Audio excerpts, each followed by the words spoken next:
ছাত্ৰ ছাত্ৰীসকল, মই এতিয়া তোমালোকক 6 নম্বৰ অধ্যায়ৰ 6.3 দুটা ইম্পৰ্টেণ্ট অংক আজি কৰি দি আছোঁ। প্ৰথমটো হৈছে 3 নম্বৰ কুৱেশ্যন। চোৱা তোমালোকে ABCD ট্ৰেপিজিয়ামৰ AB সমান্তৰাল DC আৰু AC আৰু BD কৰ্ণ দুডালে পৰস্পৰক অবিন্দুত ছেদ কৰে। দুটা ত্ৰিভুজৰ কোনো সাদৃশ্য চৰ্ত ব্যৱহাৰ কৰি দেখুওৱা যে OA বাই OC সমান OB বাই OD। ঠিক আছে, মই এই কুৱেশ্যনটো তোমালোকক সমাধান কৰি দি আছোঁ। তোমালোকে চেষ্টা কৰিবা, নিশ্চয় পাৰিবা।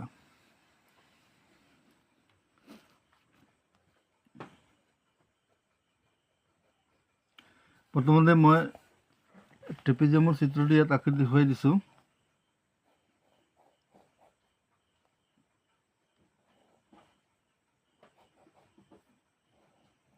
এইটো হৈছে আমাৰ ABCD ট্ৰেপিজিয়াম। ঠিক আছে, ট্ৰেপিজিয়ামৰ বৈশিষ্ট্য হৈছে তাৰ এযোৰ বিপৰীত বাহু সদায় কি হয়, সমান্তৰাল হয়। ইয়াত দিয়া আছে AB সমান্তৰাল DC, AB সমান্তৰাল DC, এইটো AB বাহু আৰু এইটো DC বাহু। এতিয়া তোমালোকে কি কৰিবা, AC আৰু BD কৰ্ণ দুডাল, AC কৰ্ণ এৰ পৰা C বিন্দুলৈ সংযোগ কৰা তোমালোকে এনেকৈ। ইয়াৰ পিছত BD কৰ্ণ, ACৰ পিছত কি আছে BD কৰ্ণ সংযোগ কৰা। দুইডাল কৰ্ণ পৰস্পৰ ইয়াত ছেদ কৰিছে, এইটো আমি অবিন্দু বুলি লিখি দিছোঁ। ইয়াত লিখি দিছে প্ৰশ্নত, পৰস্পৰক অবিন্দুত ছেদ কৰে। এতিয়া দুটা ত্ৰিভুজৰ কোনো সাদৃশ্য চৰ্ত ব্যৱহাৰ কৰি এই দুটা ত্ৰিভুজ আমি এটা ল'ম কি AOB, আৰু তাৰ ঠিক বিপৰীত অপজিট চাইডত কি আছে ত্ৰিভুজ COD। ঠিক আছে, আৰম্ভণিতে তোমালোকে এনেকৈ লিখা, প্ৰথমতে আইডেণ্টিফাই কৰা ABCD এইটো কি হয়, ট্ৰেপিজিয়াম। এইটো ট্ৰেপিজিয়াম ABCD ট্ৰেপিজিয়ামৰ কোন দুটা বাহু সমান্তৰাল হিচাপত আছে, AB সমান্তৰাল CD, AB সমান্তৰাল CD। ইয়াৰ পিছত লিখা তোমালোকে প্ৰশ্ন চাই এইখিনি লিখিব পাৰা তোমালোকে AC আৰু BD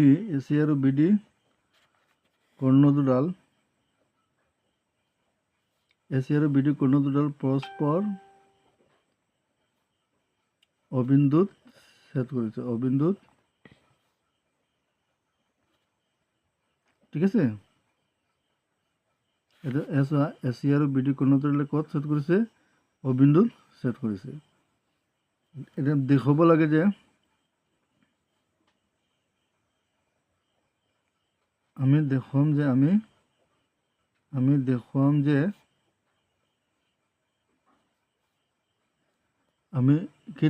দেখুৱাম যে দুটা ত্ৰিভুজৰ কোনো সাদৃশ্য চৰ্ত ব্যৱহাৰ কৰি দেখুৱাম যে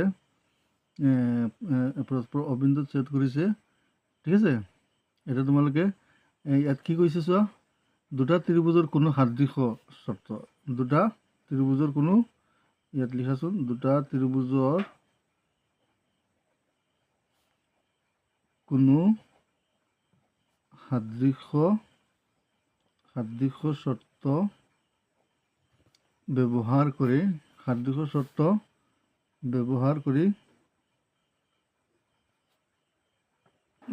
কৰি আমি দেখুৱাম যে OA বাই OC সমান OB বাই OD, OA বাই OC সমান OB বাই OD। এতিয়া চব প্ৰমাণ, এই দুটা ত্ৰিভুজ এটা হৈছে AOB, লিখিম ত্ৰিভুজ AOB, আৰু তাৰ অপজিটত কি আছে ত্ৰিভুজ COD, এতিয়া ইয়াত যিটো চুকত কোণ আছে এইটো হৈছে এংগুল OAB, এইটো ল'ব লাগিব OA ত্ৰিভুজৰ পৰা সমান ইফালে যিটো কোণ আছে এইটো হৈছে কি OCD, আন্তঃত্ৰিভুজৰ OCD কোণ। এই দুটা কোণ কিয় সমান? এই দুটা কোণ হৈছে একান্তৰ কোণ। কি কোণ এইটো? একান্তৰ কোণ। সমান্তৰাল সৰল ৰেখা আন এডাল ৰেখা যেতিয়া ছেদ কৰে তেতিয়া উৎপন্ন হোৱা একান্তৰ কোণবোৰ কি হয়? সমান হয়। যদি AB আৰু CD সমান্তৰাল হয় তেতিয়াহ'লে এইডাল তিৰ্যক, এইটো কোণ আৰু এইটো কোণক কি বুলি কোৱা হয়? একান্তৰ কোণ। একান্তৰ কোণবোৰ সদায় সমান হয়। কেতিয়া হয়? যেতিয়া AB সমান্তৰাল CD হয়। ঠিক একেদৰে চোৱা, এইটো AC কৰ্ণৰ পিছত কি আছে? BD কৰ্ণ। BD কৰ্ণৰ এইটো চুকত কোণটো হৈছে OBA,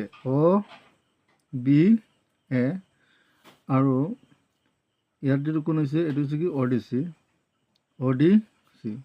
এইটো একান্তৰ কোণ। একেই যুক্তি, গতিকে এইখিনি কোণ সাপেক্ষে আমি ত্ৰিভুজ OAB আৰু ত্ৰিভুজ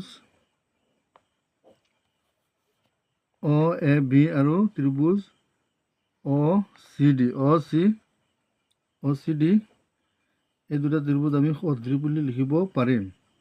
ত্ৰিভুজ AOB সদৃশ ত্ৰিভুজ COD। ইয়াত সদৃশতাৰ চৰ্তটো উল্লেখ থাকিব লাগিব। সদৃশতাৰ এংগুল শৰ্ত। প্ৰশ্নত বিচৰা ধৰণে প্ৰশ্ন তোমালোকক কি কৈছে? দুটা ত্ৰিভুজৰ কোনো সাদৃশ্য চৰ্ত। ইয়াত সাদৃশ্য চৰ্তটো কি আহিছে? এংগুল চৰ্ত। ঠিক আছে, ত্ৰিভুজ দুটা যিহেতু সদৃশ ত্ৰিভুজৰ অনুৰূপ বাহুৰ অনুপাত। ইয়াত কি আছে? OA আৰু কি আছে? OC। যদি আমি এইটো OA লওঁ তেতিয়াহ'লে তাৰ অনুৰূপ কাৰেস্পণ্ডিং পাৰ্টছটো কি হ'ব? ছাইডটো কি হ'ব? OC। আৰু ইফালে কি আছে? OB, আৰু ইয়াৰ কাৰেস্পণ্ডিংটো কি হ'ব? OD হ'ব। এতিয়া চোৱা, আমি দেখাব পাৰিছোঁ OA/OC, OB/OD। নিশ্চয় তোমালোকে এইটো পাৰিবা। তোমালোকে এটা কথা চিন্তা কৰা, ইয়াত আমি যিখিনি লিখিছোঁ এইখিনি আমি প্ৰশ্ন চাই ইমানখিনিলৈকে আমি লিখিব পাৰিছোঁ। আৰু পিছত আমি ইয়াত প্ৰমাণ কৰিম যেতিয়া, ইয়াত আমি যুক্তিসহ তোমালোকক দেখুৱাই দিছোঁ যে কেনেকৈ মানে ত্ৰিভুজ দুটা সদৃশ হয়। ইয়াত লিখি দিছোঁ, তোমালোকে নিশ্চয় ট্ৰাই কৰিলে পাৰিবা। ভালদৰে লক্ষ্য কৰি অংকটো কৰিবা, অংকটো সমান আছে। ঠিক আছে।